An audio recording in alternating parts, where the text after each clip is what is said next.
Strategic Bitcoin Reserve, que está rolando papo nos Estados Unidos. Pô, isso vai ser incrível.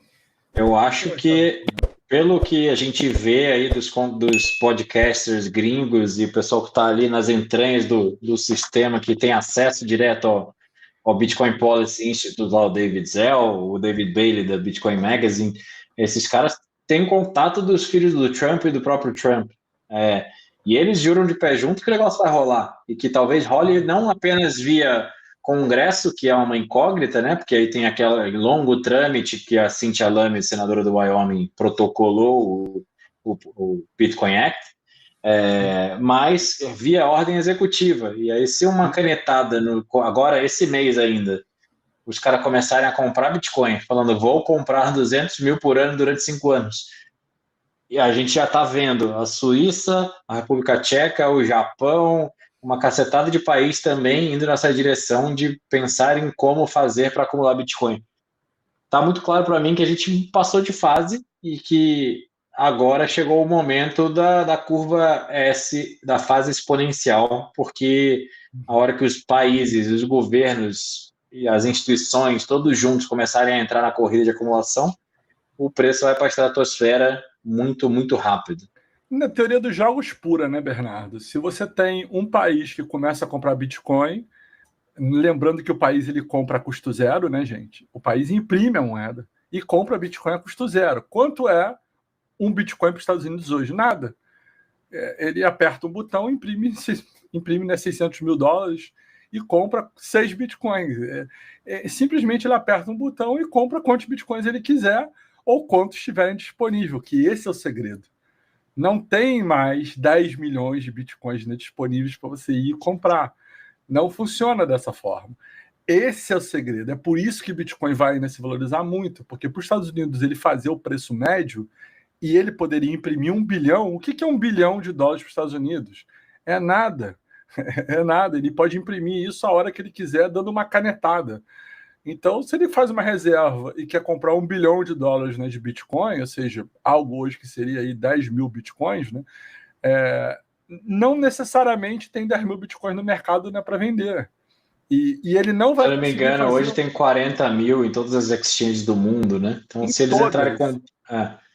Se entrar assim, comprando ele vai ter uma e limpar todos os dificuldade. book de ordens, pode ser que amanhã acabe os Bitcoins Exchange e só vai ter venda lá, sei lá, 500 mil dólares, 1 milhão, 2 milhões, 5 milhões, enfim. Entendeu? E aí começa a nós que, né, nós que ainda temos alguma farpelinha de Bitcoin aí, né? Um 0.01, a gente pode vender alguma coisa, porque aí se bater 10 milhões de dólares, pode ser que eu queira vender metade agora também. Então, essa que é a questão que eu acho que está envolvida. Na hora que o governo começar a comprar, vai ser uma guerra. Todos os governos vão querer comprar, é a teoria dos jogos. É uma loucura a China deixar os Estados Unidos comprar sozinho. É uma loucura a Rússia deixar os Estados Unidos comprar sozinho. É uma loucura a Inglaterra deixar os Estados Unidos comprar sozinho. Singapura. E se os Estados Unidos estiverem comprando, trocando ouro por Bitcoin, é uma loucura a China e a Rússia não imprimirem para furar a fila, né? Sair mais rápido. Então, assim, cedo ou tarde, se todos estiverem comprando honestamente sem imprimir, é inevitável que o primeiro fale assim, quer saber, foda-se, eu vou ligar o turbo aqui da impressora e vou comprar mais rápido. É inevitável, Bernardo. É teoria dos jogos pura, é básico. Você conhece, né, o The Chicken Game? Não. Então, isso é uma teoria boa, né, para todo mundo que está ouvindo aí, né? As pessoas se movem pelo The Chicken Game. E eu vou explicar, né? The Chicken Game é uma brincadeira nos Estados Unidos em que você já viu em filmes, com certeza, que 2 carros ficam posicionados um de frente para o outro. E aí eles vão acelerar um de frente para o outro e ganha aquele que se mantém em linha reta. Uhum. Ele não desvia. Só que são carros, em geral, né, potentes e que se bater todo mundo morre. Então o resultado é a morte. Ou seja, é horrível o resultado. Então é claro que alguém em algum momento vai desviar, porque o cara ele não vai querer morrer, ele vai ficar com medo. É o chicken game. Aí eu faço uma provocação aqui, né, para você. Como é que você sempre ganha o chicken game? não desviando, aceitando a morte.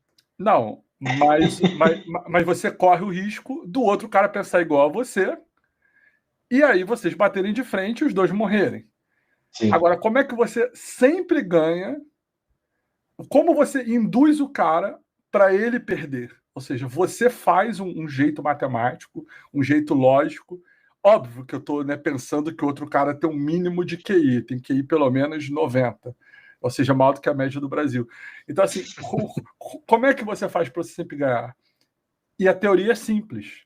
Você tira o volante, desconecta o volante, mostra para o cara que você está com o volante assim para fora do carro, joga o volante e acelera. Porque na hora que você faz isso, você tirou a sua opção de perder. Uhum. Perfeito? Então só sobrou duas opções para o cara: morrer ou perder. Se o cara é racional, ele vai querer vai perder. perder. Então você sempre ganha. Então, como é que significa isso no mundo, né, dos negócios? Você não anuncia que você vai fazer alguma coisa. Você já fez e anuncia que fará, mas você já fez. Então, em todo mundo, né, dos negócios, você tira a opção dos outros te boicotarem. Ou seja, eu não vou aqui anunciar, por exemplo, que eu vou comprar aviões, eu pretendo abrir uma empresa, né, de aviação, vai ser uma nova linha, eu vou baratear os custos. Eu não faço isso. Eu primeiro vou na Boeing, primeiro vou na Airbus, encomendo os aviões, para depois eu dar um anúncio que eu vou abrir uma empresa de aviões. Porque se eu falo que eu vou dar um anúncio, o que a Azul vai fazer, o que a Gol vai fazer, o que as outras empresas vão fazer? Elas vão na Airbus, vão na Boeing e vão encomendar aviões para frente, vão deixar o mercado mais barato, vão deixar o mercado pior para mim, para que eu não vá competir com elas. É a teoria dos jogos pura. Então, assim, se os Estados Unidos, isso é o que eu imagino, tá? Se os Estados Unidos já está dizendo que ele vai fazer a reserva, que ele já está fazendo. E para mim, ele já está fazendo. De alguma maneira, isso já está condensado tão forte lá dentro que simplesmente os Estados Unidos vai aparecer com essa reserva em algum momento. E ela vai ser muito maior do que todo mundo está esperando. E as organizações vão pensar nisso também. E elas vão comprar também, porque elas não vão deixar os Estados Unidos comprar sozinho, que ninguém é maluco. Duas coisas aqui, então. Mas primeiro, tem já um boato rolando de que uns 3 ou 4 países já estão fazendo o mesmo, já está tudo pronto, estão só esperando os Estados Unidos anunciar para anunciarem. Mas a pergunta que eu faço para você é: se tem 5 países, incluindo os Estados Unidos, já fazendo reserva estratégica de Bitcoin, como que está só 3 mil dólares, 94 mil dólares agora? Como você explica esse fenômeno? Eu não explico esse fenômeno com uma questão, né, matemática básica, né? Mas ainda existe muita gente que toma dinheiro emprestado e se alavanca, né, em Bitcoin, né? Existem muitas empresas e pessoas físicas que tomam dinheiro emprestado e se alavancam, né, em Bitcoin, e assim que o Bitcoin bate certos patamares de preço, eles fazem o famoso, né, trade, né? Quantas pessoas no Brasil compram Bitcoin e fazem o que a gente tanto fala, autocustódia, entendem que é um dinheiro melhor e que se você ficar fazendo trade, você vai atender o seu Bitcoin a zero, e se você ficar fazendo essas coisas e arriscando o seu tempo, o seu patrimônio nisso, a probabilidade de você ter menos Bitcoin do que você teria é altíssima. Quase todo mundo quer ficar fazendo trade com Bitcoin. Então, essas flutuações, né, de mercado é porque essas pessoas ainda existem. E elas são a maioria. Então, se eu tivesse acesso a pegar dinheiro lá no Japão, a custo zero, eu pegaria dinheiro no Japão e compraria de Bitcoin. A diferença é que eu não venderia nunca. Ou iria vender daqui a pelo menos 3 halvings. Então, e essas pessoas não. A sua resposta basicamente é: o preço tem 6, digamos, tenha 5 países acumulando Bitcoin em reservas agora, nesse exato momento. O preço está em 94 mil porque basicamente as baleias, incluindo esses países, a BlackRock, o Michael Saylor, estão chacoalhando o preço para arrancar Bitcoin do bolso das sardinhas e botar no bolso deles. É isso que está acontecendo. É o que eu acredito que vai acontecer, né? Bitcoin é muito, né, transparente, é fácil fazer uma análise on-chain, né, Bitcoin, né? Porque é tudo né, transparente. Então, eu acho que ainda tem muita contaminação de trade dentro do mercado né, de Bitcoin. A maior parte, e aí eu vou falar isso, assim, eu acredito hoje, tá, Bernardo, que a maior parte dos Bitcoins estão nas mãos das pessoas que não compreenderam o poder no Bitcoin. Então, como é a maior parte, a gente ainda vai ver flutuação de preço muito grande.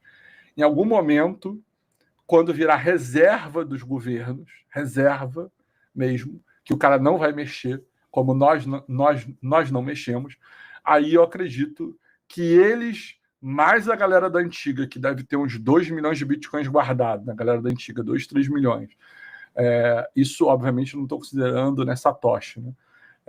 Os outros né, das antigas, mais uns 2, 3 milhões de bitcoins guardados, mais os governos, aí eu acredito que a gente vai ter uma maioria de pessoas, uns 10 milhões de bitcoins, mais os perdidos ali, uma boa maioria, que vai estar segurando o Bitcoin em si. E aí eu acho que essas flutuações vão ser menores mesmo.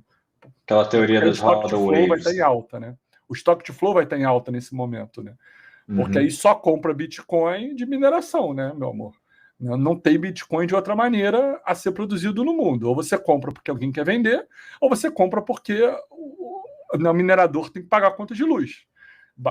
Basicamente, ele quer comprar mais equipamento e pagar a conta de luz. Muitos deles, né, não estão nem muito preocupados né, com a conta de luz. Né? Eles querem muito mais comprar equipamento novo. Né? É alavancar mais ainda o seu próprio negócio.